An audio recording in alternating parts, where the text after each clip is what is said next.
السلام علیکم۔ میں آپ کے لیے قصص الانبیاء لے کے آئی ہوں، جس کی شروعات میں اس ویڈیو سے انشاءاللہ کروں گی۔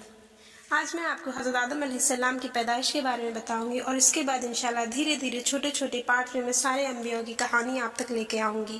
اس سے دو فائدے، ایک میرا ریویژن ہو جائے گا اور آپ تک باتیں پہنچ جائیں گی، دوسرا میں بیان کر رہی ہوں اسے اللہ تعالیٰ مجھے ثواب دے گا، اور آپ سنیں گے یا آپ کسی تک پہنچائیں گے تو اس کا ثواب، اس کی نیکی آپ تک ملے گی۔ یہ صدقہ جاریہ کا ایک بہت بڑا ذریعہ ہے۔ اللہ تعالیٰ ہم سب کو اسے کرنے کی توفیق عطا کرے۔ تو شروع کرتی ہوں میں اللہ کے نام سے۔ روایت کرنے والے بیان کرتے ہیں کہ جب اللہ تعالیٰ نے ارادہ کیا کہ آدم علیہ السلام کو بنایا جائے، تب حضرت اسرائیل علیہ السلام کو حکم ہوا کہ وہ ہر قسم کی لال، سفید اور کالی ایک مٹھی رنگ رنگا مٹی جمع کر کے لائیں، اور اللہ کے حکم کے مطابق اسے طائف اور مکہ کے درمیان رکھ دیں۔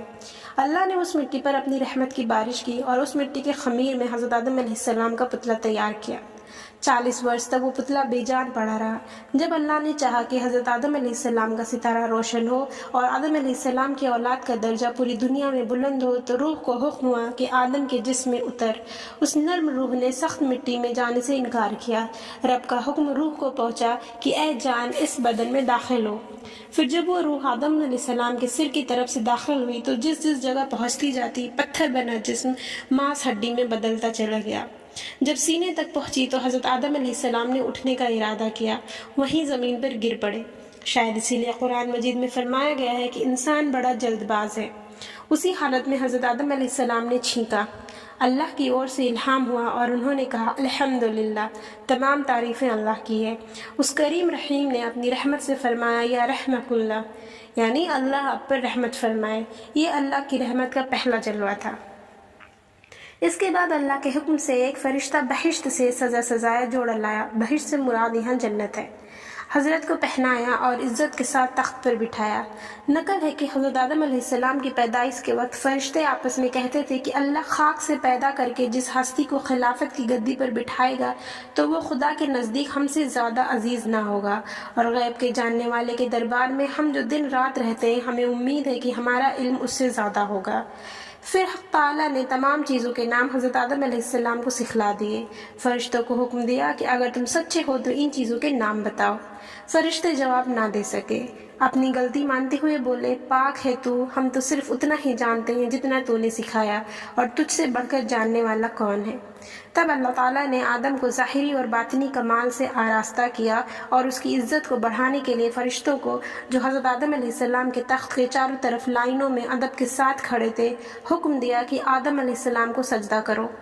تمام فرشتوں نے حضرت آدم علیہ السلام کو سجدہ کیا، مگر ابلیس نے انکار کر دیا اور بولا کہ میں آدم علیہ السلام سے بہتر ہوں، اس لیے کہ مجھے آگ سے اور آدم علیہ السلام کو مٹی سے پیدا کیا گیا ہے۔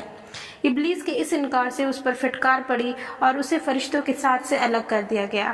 حضرت آدم علیہ السلام بہشت میں رہنے لگے۔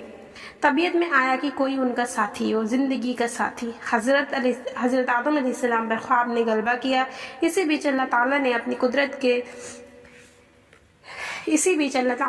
قدرت سے آدم علیہ السلام کے پہلو سے حضرت حوا کو پیدا کیا۔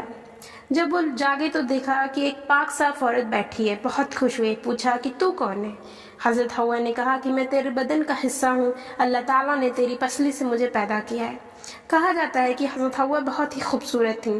حضرت آدم علیہ السلام کی خوشی کا ٹھکانہ نہ تھا۔ حضرت حوا کو پا کر سجدہ شکر ادا کیا۔ اللہ تعالیٰ کی طرف سے عرش کے اٹھانے والے اور آسمانی فرشتوں کے سامنے ان دونوں کا نکاح ہوا۔ پھر ان دونوں کو حکم ہوا کہ تم سب اسی بہشت میں رہو، جو چاہے کھاؤ، مگر اس پیڑ کے نزدیک مت جانا۔ اشارہ گیہوں کے پودے کی طرف تھا۔ ابلیس نے آدم کو سجدہ نہیں کیا تھا اور وہ نکالا گیا تھا، اس لیے اسے حضرت آدم علیہ السلام سے خاص طور سے جلن ہو گئی تھی۔ وہ ہمیشہ ایسے اپائے سوچتا کہ کسی طرح آدم علیہ السلام کو بہشت سے نکالے۔ اس کے لیے پہلے وہ مور کے پاس گیا، اس سے دوستی کی اور کہا، میری دوستی کے حق تجھ پر ثابت ہے، ہم تم ایک مکان میں رہتے بھی تھے۔ میری درخواست تم سے یہ ہے کہ مجھے اپنے بازو پر بٹھا کر بہشت میں پہنچا دو تاکہ میں اپنے دشمن سے بدلہ لے سکوں۔ مور نے اس کام کے کرنے سے انکار کر دیا اور کہا کہ تو یہ بات سانپ سے کہے۔ تب شیطان سانپ کے پاس گیا اور اس کو اپنے جال میں پھنسا ہی لیا۔ سانپ اس کو اپنے منہ میں رکھ کر بہشت میں لے گیا۔ پھر حضرت آدم اور حوا کے پاس گیا اور رونا شروع کر دیا۔